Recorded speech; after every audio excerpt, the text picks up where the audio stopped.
Hello friends, I am Harish Demla from accurate fortune astrology. दोस्तों, आज हम बात करेंगे जेमिनी असेंडेंट में जुपिटर की 8th हाउस की प्लेसमेंट के बारे में। आइए जान लेते हैं, यदि गुरुदेव मिथुन लगन के 8th भाव में आ जाएं तो हमें क्या फल देंगे। देखिए दोस्तों, 8वें घर में जुपिटर नीच के हो जाएंगे, 10 नंबर राशि में हो जाएंगे और 5 डिग्री के जो जुपिटर है वो डीपेस्ट डेबिलिटेशन में माने जाते हैं। तो एक तो जुपिटर नीच के हो गए और दूसरा अष्टम भाव हो गया, तो ये तो दोनों ही तरह से खराब ही हो गया। तो ये प्लेसमेंट खराब ही है, ये डिफरेंट तरीके के बैड रिजल्ट्स ही देगी। सबसे पहले हम सप्तम भाव को ले लेते हैं, जिसमें जुपिटर की मूल त्रिकोण राशि है। सप्तम भाव का स्वामी जब अष्टम भाव में आ जाए तो ये हमारी मैरिटल लाइफ में कई तरह की ऑब्स्टेकल्स देता है, मिसअंडरस्टैंडिंग्स देता है। और फिर नीच का भी हो गया, तो नीचता के होने से ये फल और बढ़ जाएंगे। दूसरा, सप्तम भाव हमारी पत्नी का है। पत्नी के घर का लॉर्ड 8th हाउस में आ जाए तो पत्नी की हेल्थ में भी प्रॉब्लम देता है। जुपिटर हमारा अपना प्लैनेट है और जुपिटर जिन जिन चीज़ों को सिग्निफाई करता है उन चीज़ों में प्रॉब्लम देगा, क्योंकि नीच का भी हो गया, अष्टम में भी हो गया।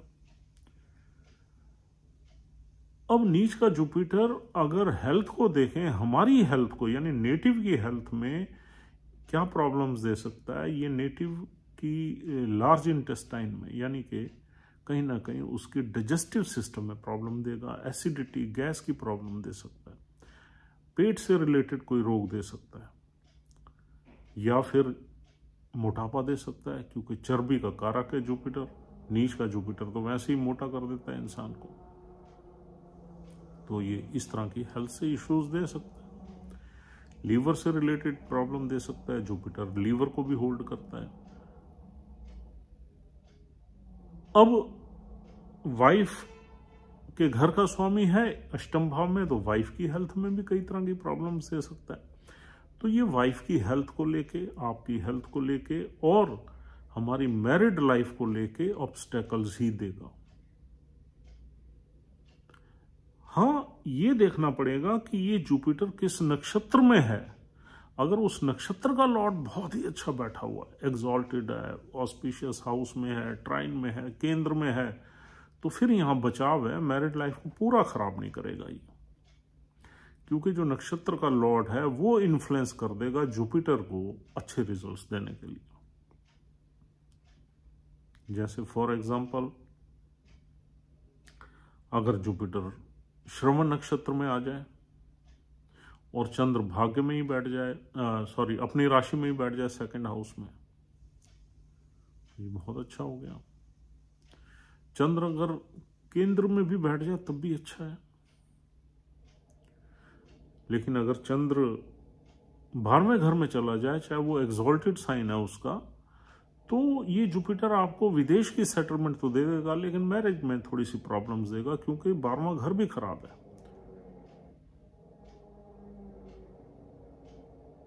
अब देखिए, यहां पर जुपिटर जो है वो उत्तराषाढ़ा नक्षत्र में नीच का हो जाता है 5 डिग्री के आसपास। तो यहाँ उत्तराषाढ़ा नक्षत्र आपका चलता है 10 डिग्री तक, यानी कि उसके 3 चरण यहाँ ही हैं, दूसरा, तीसरा, चौथा। फिर 4 चरण चलते हैं श्रवण नक्षत्र के, जो चंद्र का है, और उसके बाद 2 चरण चलते धनिष्ठा नक्षत्र, जो मंगल देव का है।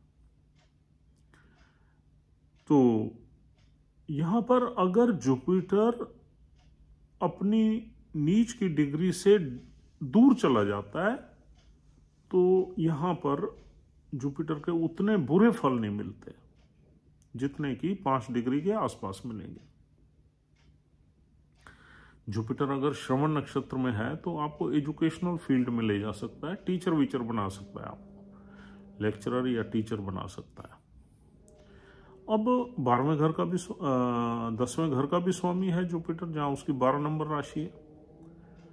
10वें घर में भी, यानी कि प्रोफेशनल लाइफ में भी यहां से ऑब्स्टेकल्स रहेंगे, डेफिशिएंसी रहेगी, डिसअपॉइंटमेंट्स रहेंगी।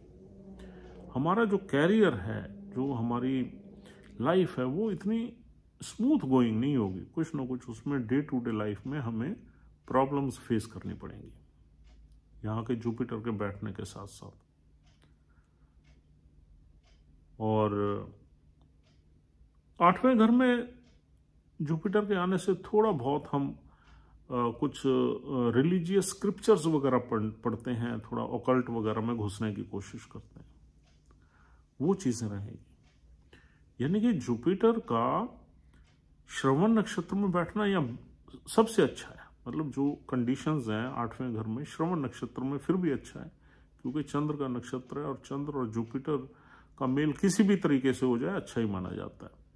फिर धनिष्ठा नक्षत्र है, धनिष्ठा नक्षत्र में अगर जुपिटर बैठ जाता है तो थोड़ा धनिष्ठा नक्षत्र थोड़ा म्यूजिक प्रेमियों का है, थोड़ा ड्रम्स का है, तो कोई ना कोई आर्ट एंड क्रिएटिविटी में भी जुपिटर कभी कभी ले जाता है।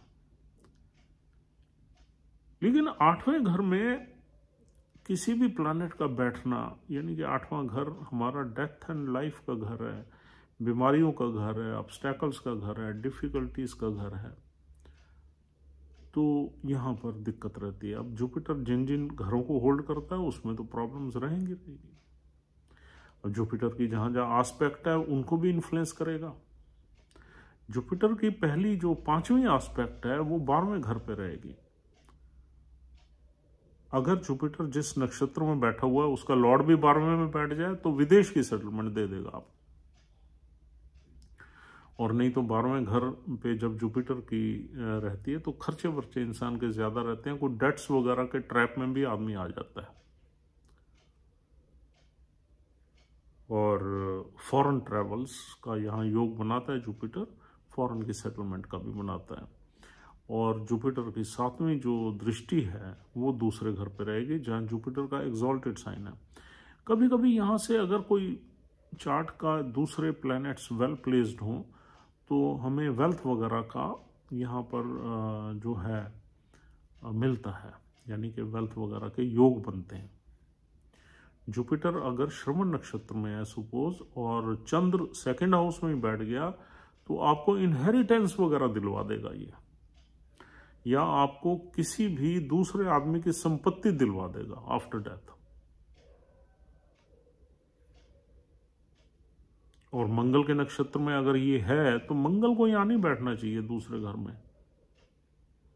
मंगल के नक्षत्र में अगर जुपिटर है तो मंगल अगर 11वें घर में है तो तब अच्छा माना जाएगा अपनी राशि में, तब आपको यहां कुछ न कुछ इनहेरिटेंस के थ्रू इनकम जनरेट करवा देगा या वेल्थ या प्रॉपर्टी भी दिलवा सकता है। या मंगल लगन में ही बैठ जाए मृगशिरा नक्षत्र में 3 नंबर में, तब भी इस तरह का योग बना सकता है। अगर 4थे घर में भी मंगल बैठ जाता है तब भी कहीं ना कहीं इनहेरिटेंस से हमें प्रॉपर्टी के योग मिल जाते हैं। तो आपने ये देखना है कि जिस नक्षत्र में जुपिटर है उस नक्षत्र का लॉर्ड वेल प्लेस्ड होना चाहिए ताकि आपकी मैरिड लाइफ या खराब ना हो। और दूसरा ये शनि देव की राशि है, शनि देव का भी अच्छा बैठना बहुत जरूरी है। अगर शनि भी बिगड़े हुए हैं तब तो परेशानी और ज्यादा बढ़ जाएगी। अगर मान लिया जुपिटर यहाँ शनि की राशि में बैठ गया और शनि 7वें घर में बैठ गया तो ये तो और खराब हो गया। मतलब 8वें का 7वें से संबंध दोनों ही प्लैनेट से हो गया, जुपिटर से भी सैटर्न से भी। और सैटर्न बाई चांस मूल नक्षत्र में ही आ जाए 7वें में तो चीजें और खराब हो गई, अब सीरियस हो गई चीजें। शनिदेव मूल नक्षत्र में बैठ जाए, केतु 6ठे में बैठ जाए, 8वें में बैठ जाए, 12वें में बैठ जाए, गुरुदेव 8वें में बैठ जाइए तो शादी का घर खराब ही हो गया। तो इस तरीके से आपने एक एक चीज को एनालाइज करना है केयरफुली। यानी कि शनि देव का अच्छा बैठना, किसी ऑस्पिशियस घर में बैठना, शनि देव अपनी मूल त्रिकोण राशि में बैठ जाए भाग्य में, कोई दिक्कत नहीं। और फिर जिस नक्षत्र में जुपिटर बैठा हुआ उस नक्षत्र का लॉर्ड भी अच्छा है तो फिर यहाँ शादी खराब नहीं होगी, शादी में ऑब्स्टेकल्स आएंगी लेकिन टाइम निकल जाएगा, चीजें ठीक चलेंगी। तो कुल मिला के this is one of the bad placements हम कहेंगे, प्रोफेशनल लाइफ को लेके, कैरियर को लेके, फादर की वेल्थ को लेके, कुछ डिस्प्यूट्स को लेके, कुछ ऑब्स्टेकल्स को लेके और कुछ फाइनेंसिस को लेके ये चार्ट ये प्लेसमेंट खराब ही है। जुपिटर की जो 4th हाउस पे एस्पेक्ट रहेगा, 4th हाउस से रिलेटेड भी हमें खराब रिजल्ट्स मिलते हैं, यानी कि हैप्पीनेस में कहीं ना कहीं कमी रहती है। हाँ, नीच का जुपिटर हमें टीचिंग प्रोफेशन में ठीक फल देता है। अगर हम टीचिंग प्रोफेशन में हैं तो हमारी लाइफ या कैरियर ठीक चलेगा। तो दोस्तों, this is all for the day. उम्मीद करता हूँ ये डिस्कशन आपको यूज़फुल लगी है। If you are liking our videos, please try to subscribe our channel on priority, or else we'll see you tomorrow with another placement of Jupiter in Gemini ascendant. Take care of yourself and your family. Have a nice time. Goodbye.